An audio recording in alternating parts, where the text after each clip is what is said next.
I'm Joshua Potts, Mr. Pottsville, always with the brother with the same mother, Aaron Potts, Super Hot Potts, and you're watching and listening to your favorite two black runners that come at you every single Two Black Tuesday.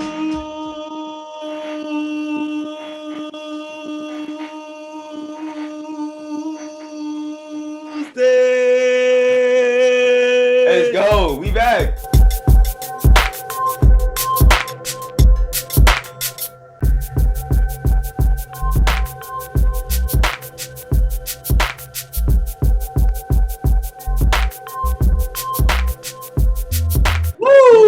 I had to go in on that one just because we missed y'all. We missed y'all the past 2 weeks. Going for a bit.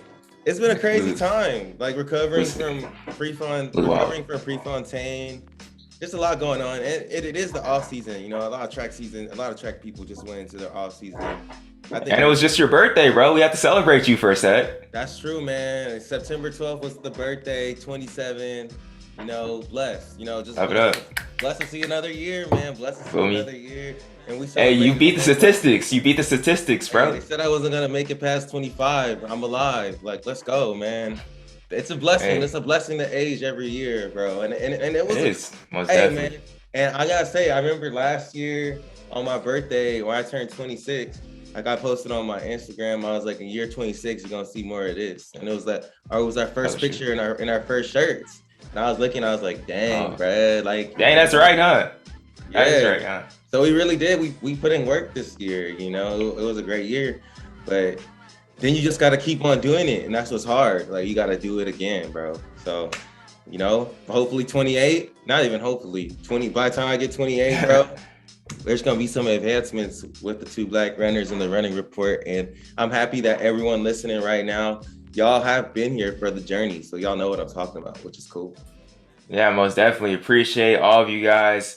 Especially the past 2 weeks, I've been getting a lot of love from people, just people I've been seeing around the city and everything like that. And just people have been sharing like, man, I love what you guys have doing like with the baton talk and everything at Prefontaine Classic. I really do appreciate that from the bottom of my heart. Like, it really does mean a lot. Like, we put a lot of effort into this, and I wish I could even put even more effort into what we do. I want to pump out more stuff, but I'm just glad that you guys are able to enjoy the content when the content comes out. So that's basically just say that like more content is definitely coming. I'm trying to get more into the schedule, especially for this fall, and just want to give you guys more content because with cross country coming around the corner, it's going to be a little dead, and then with the marathon season coming around too, there's a lot of stuff that can definitely be done. And we got world championships coming up next year. Like, we got a lot of stuff we trying to do over here at the Runner Report. So really just get excited, sit back, get your popcorn ready, because we gonna be trying to become every single Tuesday, but sometimes we gonna miss. But like, just follow us on Instagram, keep up,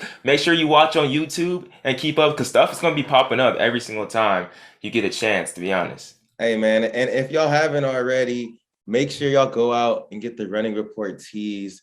You know, the link is on the Instagram and in the bio. Go get the tees off the Harrier. These are limited edition. They're no longer will be on sale after October, and we have a couple more left. So if you haven't already, make sure you get your For the Culture tee. For those that have already got those, we truly do appreciate that. All of that money really goes back into just supporting us, making more t-shirts, helping us get out to trips, helping us come out with like just more things for the Running Report, helping us get better equipment, better mics, better cameras, all of that. So to everyone that has already purchased the Running Report tee, we truly do appreciate y'all. But yeah, they're coming off the site once October hits, and we ain't really remaking these. So the end of September, they're gone. That's what you're saying. My bad. Yeah, the end of September, they're gone. So that's about, y'all got like 2 weeks to get them.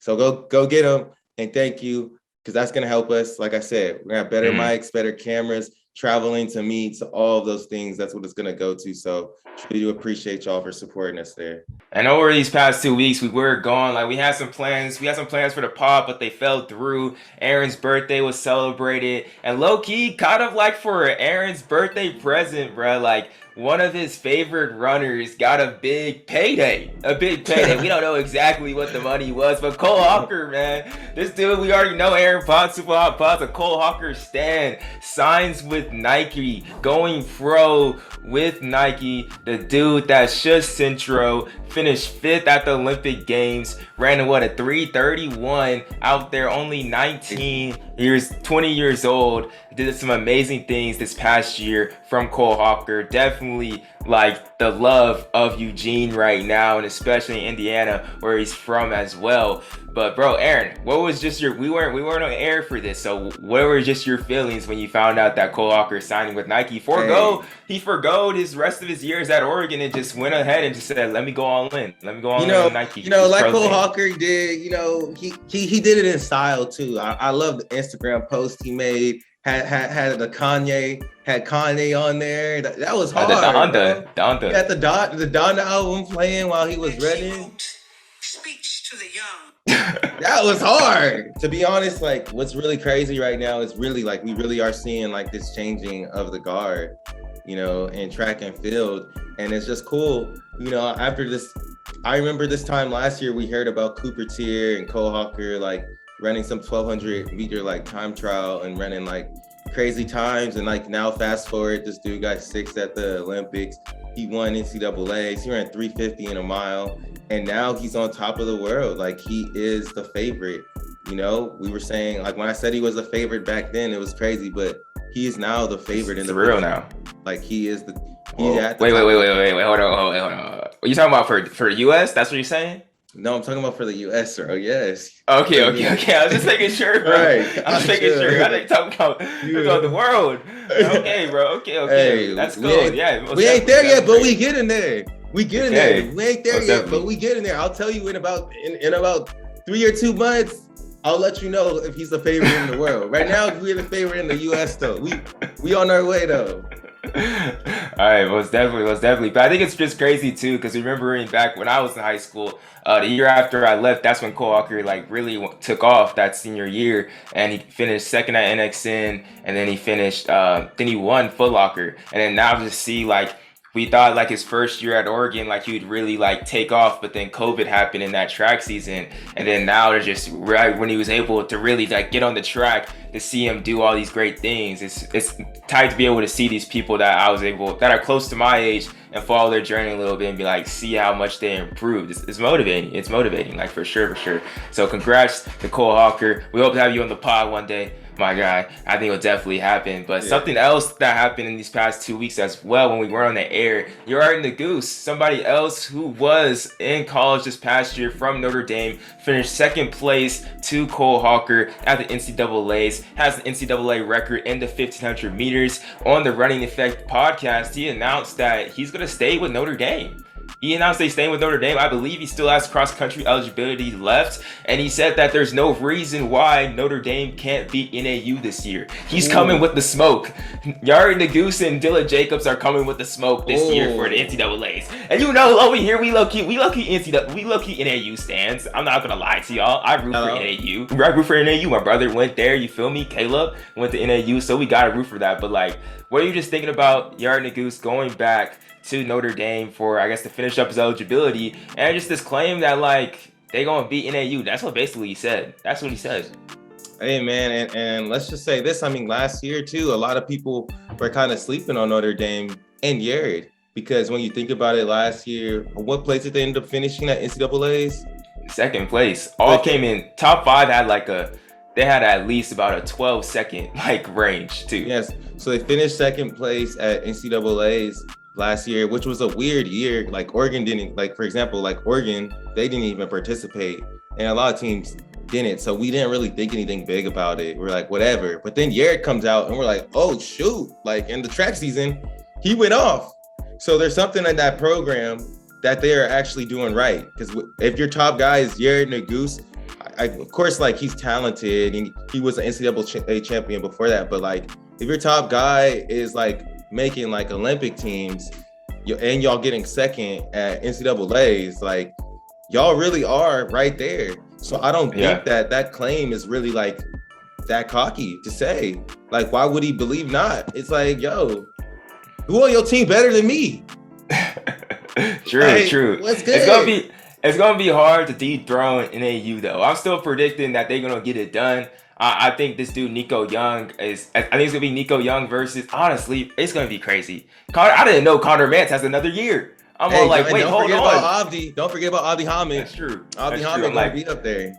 How old is this man, Connor Mance, bro? Mance to make him dance. Come on, man. Bro, he probably the same age as me, bro. I feel bad. I don't want to roast the man, but No, Connor Mance is nice though. It's gonna be interesting. Cross country is always interesting. Love to see it happen, but let's not forget, bro. Track still isn't over. Like technically, it's kind of over now. We had the last like Continental Gold Tour meet, so track and field is kind of like finally done. We'll see. But Trayvon Bromell basically said track and field ain't over. Came out, ran a 9.76 and 100, sixth fastest performer all time in the event, bro. Like I know we're not supposed to we're supposed to be journalists and everything. Like technically, we're like podcast hosts. Like we should be biased, and some people's success shouldn't make us more happy than other people's success. You know what I mean? Like we should be biased in that way. But I don't know, Aaron. I'm really happy for Trayvon Bromell right now. Like it feels like the Colts just won the Super Bowl for me a little bit. Like I don't know why. I just feel really happy that Trayvon Bromell was able to end the season with a bang, and especially having the world lead, number 6 all time. Like it's just. I don't know. It's really happy to see Trayvon Bromell succeed and like do what he wants to do, like for sure, and run good overseas. Like, come on, it doesn't feel good, bro. It feels good. I mean, he's a great dude, and he's out there, just pushing a very positive message, and to just see like all the injuries that he's came back with, and then he had a big disappointment. He didn't even make the final at the Olympics, but then to come back, it's bittersweet. But to come back, end of the year, run a 9.76, like 9.7 is no joke, bro. Like you said, that's top 6 all time. So they downplaying this, bro. I really feel like they're downplaying. Like I think we're not, but like I feel like I don't know. 9.76 is fast, bro. Bolt really spoiled us for sure. Yeah, 9.5 is different, but the 9.76 is crazy. And now, I mean, I feel like Bromell, he had so much hype going into the Olympics. Did a very disappointing race. And didn't do as well as he wanted. So I think the focus shifted to Curly, and now with him running this 9.76, it's super exciting to me going into the World Championship with Coleman returning, Curly doing his thing, and we have Bromell who ran 9.76. So it's gonna be a battle. We still can't forget about Marvin Bracy who ran 9.86 too, trains with Bromell. And then we still got Ronnie Baker as well, and Gillespie. So there is Michael Norman. And dude, what is Michael Norman gonna do? He ran some hundreds at the end of the year.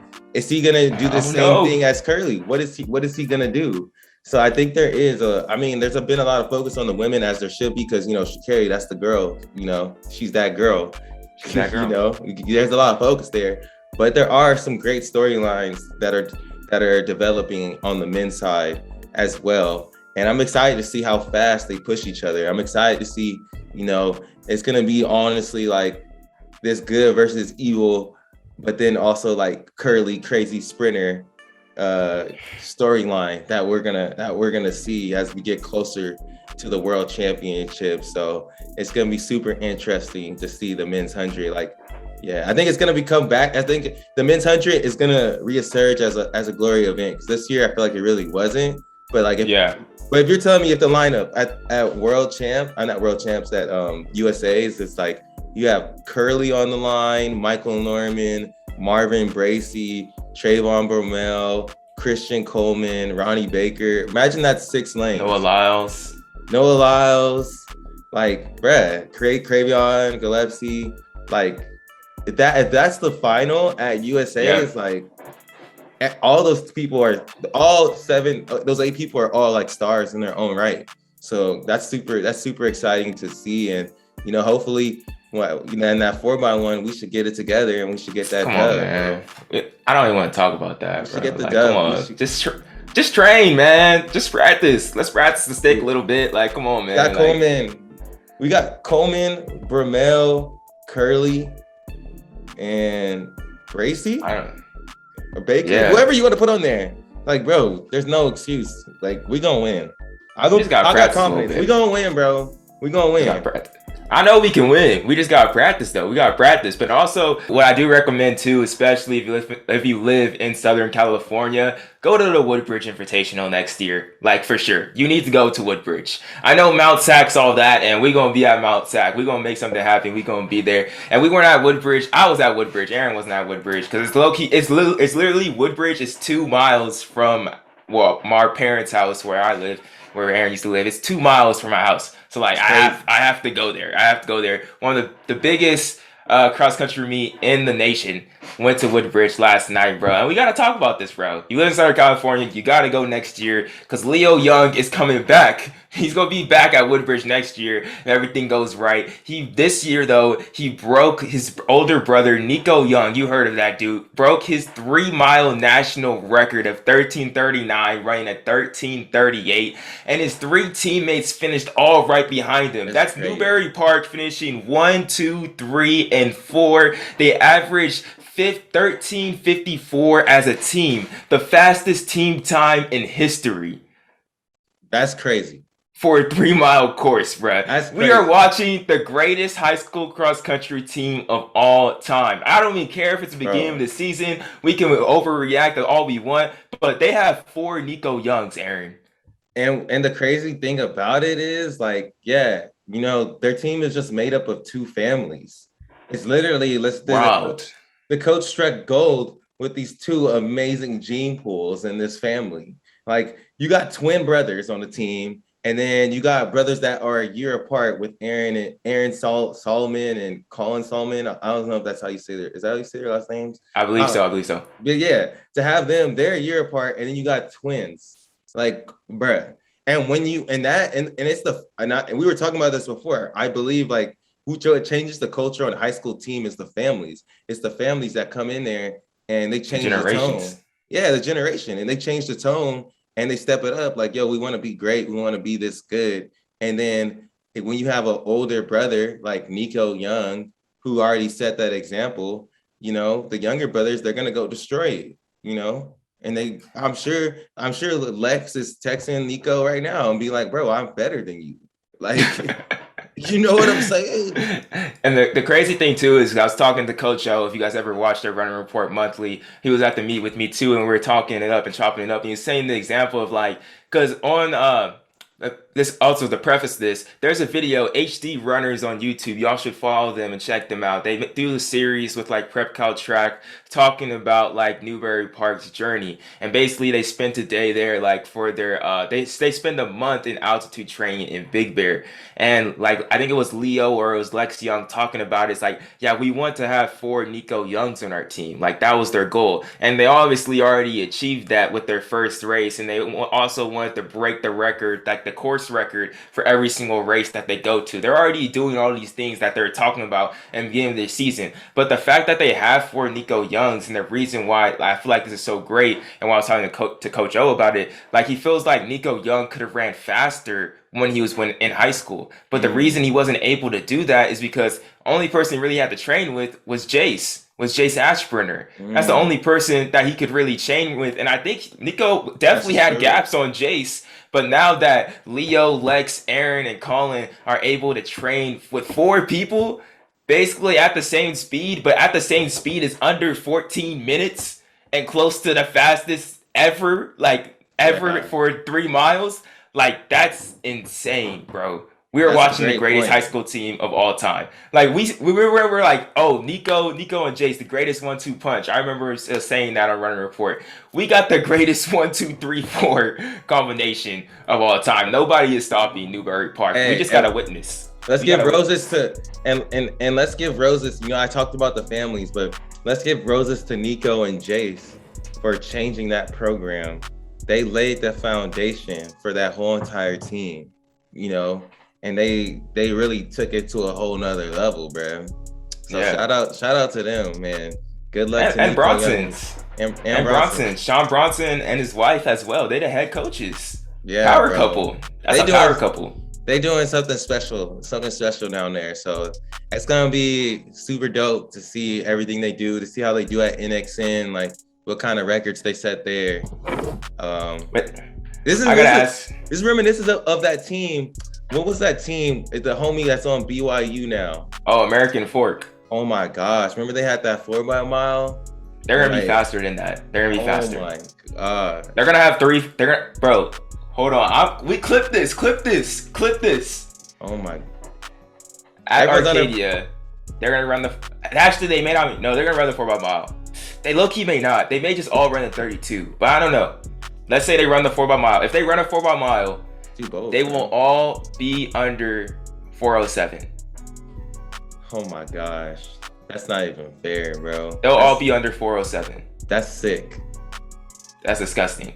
Hey, but one more thing, and then we'll move on. Because I think we're low-key just nerding out on California cross-country. But we have low-key some more cross-country stuff to talk about real quick. But, like, what do you think they will run next? Because last year, well, in 2019, when Nico was running, he ran at Woodbridge, and then he went to Fresno.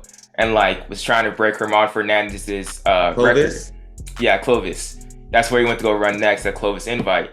But with now that Mount Sac is going to be for CIF, like their way to get the NXN, they have to run at Mount Sac. Do you think they'll go to Mount Sac and try and break Austin Tamagno's course record, break the team time record, and just like destroy sweepstakes? Like, how do you think? Because you gotta win Mount Sac. Nico didn't break Herman Fernandez's record, so. No, you got to go to Mount Sac. You got to go to Mount Sac because like that is the biggest cross country meet like in the world, you know? Yeah. And it's just like, you got to set every single record, set the individual record, set the team record, you know, you got to do it because you're not going to do it at CIF. At CIF, you're going to jog and you're just going to win. Like, yeah, you go to Mount Sac and you destroy everything. That's what I would. That would be, Mount Sac will be 2 weeks before NXN. So I doubt they'll run fast there. And that's how you get noticed. I mean, everyone knows them. That you can get more on the map for that than breaking like the Clovis record, because like everyone knows Mount Sac. And you know what they say. The Mount Sac record is soft. That's what they say. So that's what they say. That's what some people say. So hey, some people don't get that. The real ones will get that. The real ones will get that. And low-key is soft though, let's be honest. It's low-key. Okay, we'll stop. We'll get off it. So cross-country coming back. We made like this video a long time ago, but we really gotta address it now on the podcast, bro. Like, we ran cross-country. I started running cross-country when I believe I was 12 years old. When did you start running cross-country, Aaron? Shoot, like 10. I don't even know. You started later than me. And we went through high school, ran some in college as well. It was never really our favorite thing, but we're around it. And being two black runners in the sport, we've addressed this before. It's different. It's different for us. And I'm just saying, going into this cross country season, something's got to change, bro.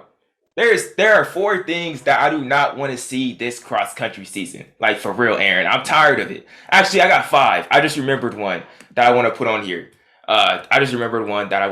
Right now. But the first thing is, no more diving into the water pits. Actually, no more water. Why are there water pits in cross country? Why are we running on courses with a whole bunch of mud and like just water just everywhere? Like, there should not be a big puddle the middle of my 3 mile. Like, for real, definitely don't dive in it. Like, You're not funny. You're not funny, bruh. Tell them, bro. Stop doing it for the TikTok. Stop doing it for the gram. Go run your race. For real. What are you doing? Try. Why are you doing? Get a scholarship.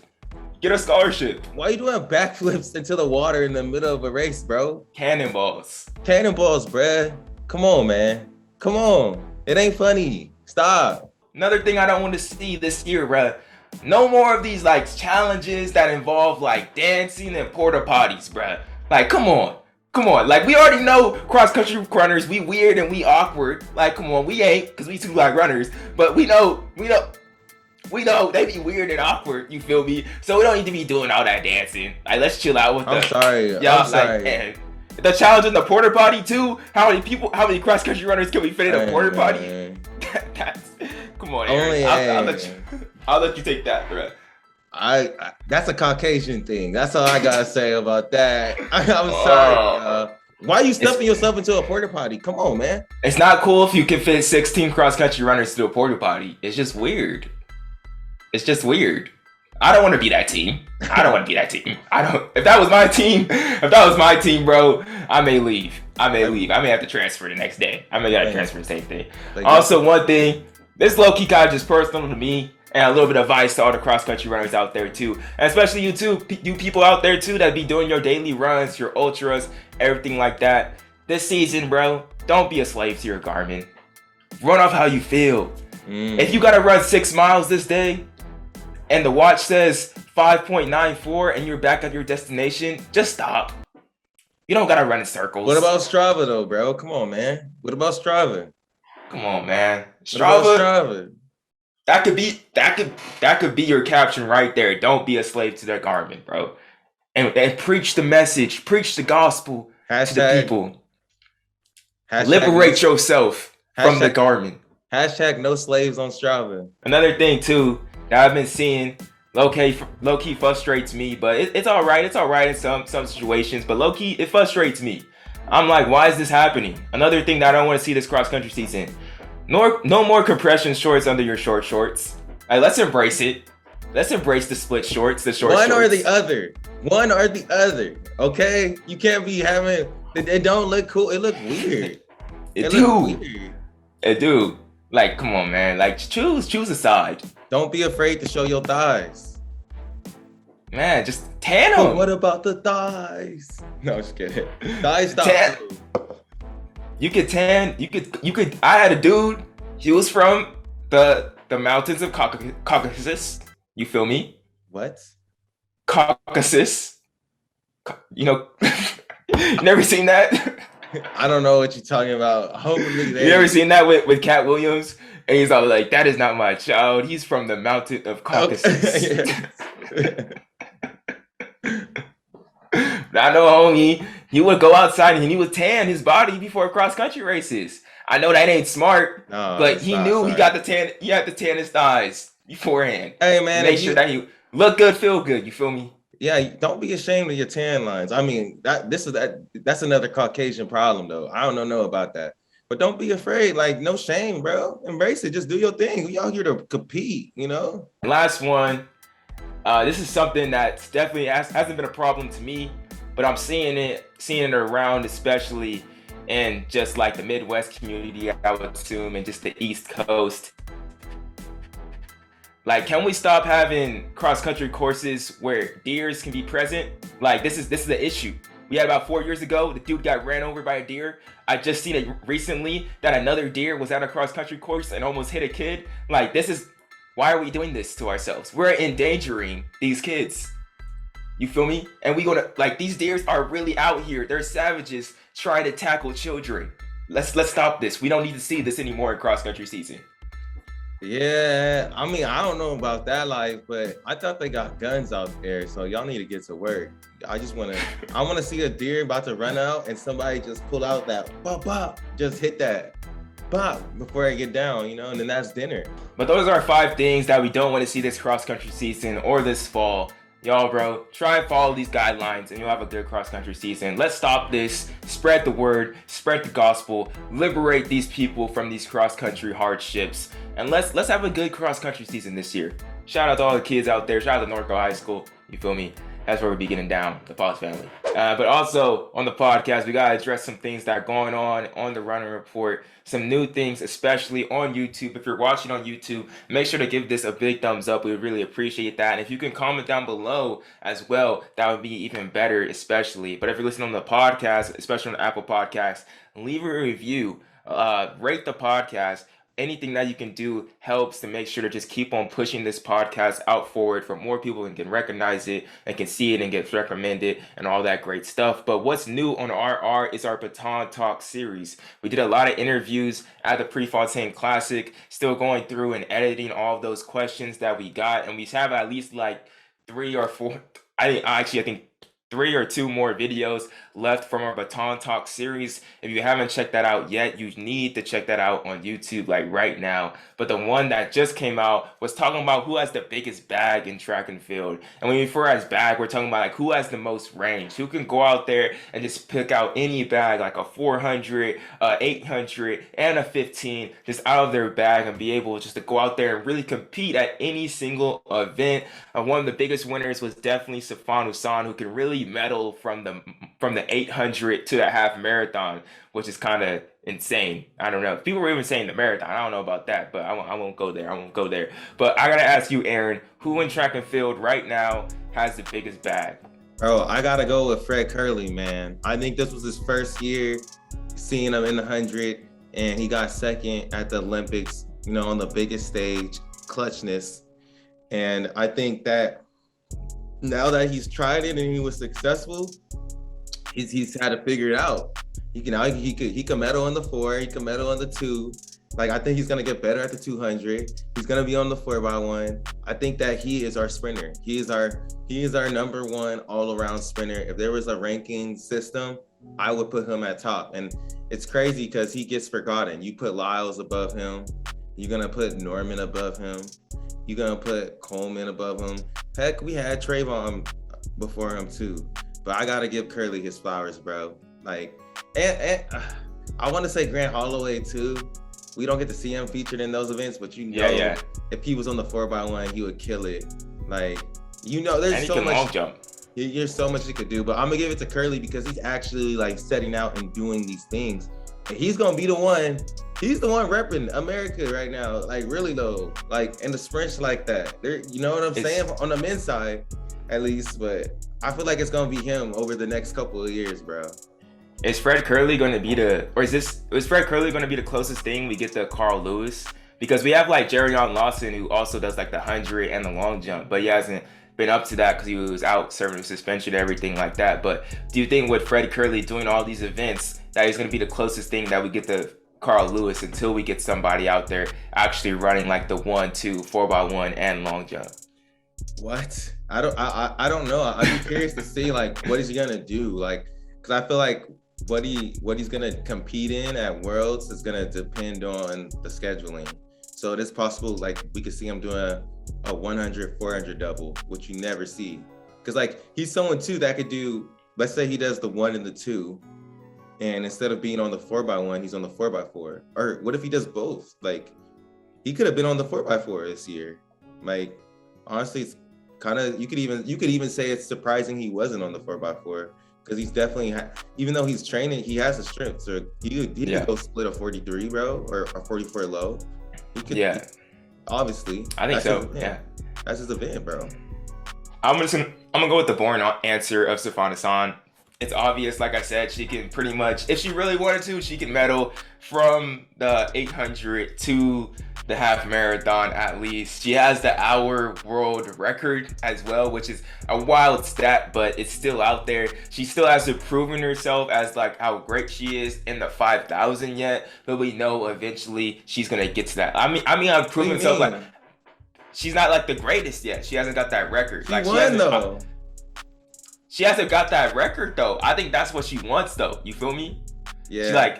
She went out there, Eugene, like she didn't get the record and stuff, and then she tried again. Like, I think she still hasn't proven herself in that area of like how good she can be in the 5K. Yeah, the time. But like, and everything else, like that's the only thing she hasn't done. You feel me? Like, got the world record in that. She has the mile world record, got the world record for the 10,000 like for a couple days. She's battling being called the GOAT though. Like, she's on a whole nother level. Like, she's trying to be the greatest distance runner ever, not woman distance runner, like ever. Period. Oh, most definitely. Like, that's the stuff that she's doing. So she different, bruh. And then another video that we had that was actually included in our biggest bag video was who has the biggest Black Air Force One energy in track and field. And we gotta ask this question first, Aaron. Who do you think has the biggest Black Air Force energy? Or do you want to explain that for the people too? Because some people may not know what Black Air Force energy is, but the culture, they know. I mean, come on, Black Air Force One energy is like, y'all don't know nobody that wear Black Air Forces? Like, if you do, you know. But they just different. They're a little aggressive. They got a killer mind. They got that killer instinct. They don't care. They're a little extra. They like Chalimo. You know, they like that. Like, why you always throwing shots? Yeah, you wildin'. You know what I'm saying? I don't know. For me though, yeah, I'm actually gonna say it's you, bro. Chalimo, bro. This dude literally, like, some of the spitters, like, y'all don't know this, but this dude Chalimo be wildin'. Like, I wouldn't be surprised if he was wearing black Timbs to attract me. That dude be wilding, bro. He always wants smoke. Whenever he could get it. I'm going with Fred Curley too. Fred Curley especially, I think, has the most black Air Force One energy. Just like what Rachel McCoy said, if I could picture anybody in black Air Forces, I think it would be Fred. Sha'Carri is definitely a close second as well. Sha'Carri Richardson. And then I would say, who was I? Oh, I forgot. I totally blanked on the other person I was thinking. But those two are for sure. Like, no, low-key has some black Air Force One energy. But like, until they start talking, Shelby Houlihan, like, let's be honest, like, when she was like in college, before like you could see her personality just on the line, Shelby Houlihan got some black Air Force. I mean, Central kind of got a little black Air Force One energy too. Like, if you get a little, no, you don't think so? No, yeah. On social. Yeah. He be quick to respond. And he always throws shade. He be throwing like low key shade, bro, and stuff too, though. That's true though. Like if there is fouls or flags in track and field, Central would definitely be clapping in Craig Angle's face. You feel me? Like he would be clapping in Craig Angle. Like if they're on the line and Craig Angle's got disqualified or something, and he had to walk off the track, this dude would probably be clapping as Craig Angle's walked off the track, bro. Oh, for sure, right? He's that, yeah, for sure. He got a little bit of that black Air Force One energy. I bet he would agree with that too. But also, dude, with Marvin Bracey, you talking about the black Timbs as well showing up to attract me. That kind of went popular on Twitter and social media. But I have to ask, with Marvin Bracey, all the success that he had this year in the 100, after missing that Olympic team, there were so many people just like that. Like Kate Grace ran like 7 157s after she missed the Olympic team this year. Josette Norris went out there, broke 4 minutes in the 15, running 3:59, and as well she finished third place in the 1500 at the Diamond League final. Shamil Little ran a number 5 all time in the 400 meter hurdles for women. What athlete impressed you the most that didn't make the U.S. Olympic team this season during the Diamond League, the Continental Gold Tour after the Olympics? Which athlete impressed you the most? So hard because all those people you named killed it, bro. They all killed it. I'm gonna say Kate Grace. Running 157 over and over so many times, it shows her strength. It shows how competitive she is. And I mean, it shows that it's not a fluke, obviously. It's like, so she's gonna be like, she's a serious contender to take. In our women's 800, our team is so fire. Ajay, Athing, and Raven, that's such a fire team, bro. And then you insert Kate Grace, it's like, who's gonna make the team? Someone has to get left off. Yeah, and whether it's like Kate Grace, like she's qualified enough to be like, yeah, she got left off. It was like, oh, she just lost. Like, she's someone that would have been there and would have competed well and could have potentially have gotten a medal, bro. That's how good she is. Like, so I'm super curious to see, like, I don't know, what is her PR in the 15 though? Because like with that 50, with Shelby gone, Josette Norris has emerged. I mean, Kate Grace, like, I feel like she could run Ellie Perrier, but I feel like Josette, and like, I feel like they're gonna be right there. There's gonna be a lot of women in that mix. So I don't know. I just feel like that one is. I feel like Kate Grace has a lot of impact on her event. So I'm curious to see what happens. I want to say, her PR is 4:01 in the 15. So she lucky right there. Oh no, she ran that. Oh, she just ran that. She literally just ran that on this past week. Her last Diamond League race, she ran 4:01. So we'll see what happens. She's definitely right there to breaking 4 minutes in the 15. But I want to say, a little bit of me is saying Marvin Bracey, but the reason I'm not gonna say Marvin Bracey because he did run super fast, just right after the Olympic trials, and like when he came back out off of like how he pulled up at the trials. But like, it's just the fact that he was running so fast before then. Like, he was all like, oh, he ran that 9.8 in the beginning of the season. I was like, oh, he's gonna be there, and then he didn't make it. But we knew like he was gonna be able. We knew he could bounce back to this form. I feel like with Josette Norris, like I wasn't really thinking that she could run 3:59 in the 15. Like she was improving so much this season, but like I believe like 2 weeks out, she ran like 406 or like 407 in the 15, and like oh, maybe she just doesn't have the wheels for it. And then to come out at the Sunset Tour and run that 3:59, it's all like, dang, like we really her range, like her potential is, her ceiling is so high. Like I don't know what she can do in these next couple years. She has so much more room to still keep on growing, and I think this is really just her first time going overseas, to be honest, and to be able to come out second place in Diamond League, third place in Diamond League against like some of the best women ever of Safana San and Faith Kipyegon is really big for her. So she really impressed me, I would have to say. Yeah, most definitely. It's just interesting, especially it's interesting with the women just because with Shelby being gone, there's like a lot of opportunities there in the 15 and also our mid distance. I mean, 800, you see how amazing we are right now. So it's like, can we catch up with the rest of the world? I think we can. It's going to be telling this year at USA's. For sure, absolutely. But that's pretty much all we got for y'all. We're gonna close out real quick, but we have some few things to hit on before we get out of here. The first one is that we need some guests for Two Black Runners, bro. We need some guests. We definitely got some ideas, but we want to hear from you guys for sure. So who do you guys want for the Two Black Runners podcast? We'll probably clip this on Instagram or on Twitter for you guys can comment down below as well. But we'll make it even better if you could comment on YouTube. Who do you want to see next on Two Black Runners podcast? Or rate and review this podcast on Apple Podcasts and leave who you think would be a great guest to listen to the Two Black Runners podcast. Also, it just shows to you that you also listen to this far in, so would really appreciate it if y'all give like that insight real quick. I would appreciate that y'all listen this way. Like now, if no one does it, a low key feel kind of bad. No cap, but hey, it's cool. It's cool. Who do you want to see, Aaron? Do you have anybody on your mind that you want to see soon before the year's out? I mean, who I want to see is this boy, Ray's Take. Y'all need to go check out Ray's Takes on YouTube. This guy has some really good insight. He's really in tune with the athletes. And yeah, he's just a very entertaining individual. I think we should have him on the podcast. I don't know how Joshua feels about it, but is this our invitation, right? Should we make this our invitation, right? Ray's Take, man. Ray's Take. We would love to have you on the pod. I want to hear your story, man. I like some of the stuff you stand for too. And bro, we need a collab. We need a collab. Come through, man. Said from 2 black to 3 black runners. Let's make it happen. I'm down. I'm with it.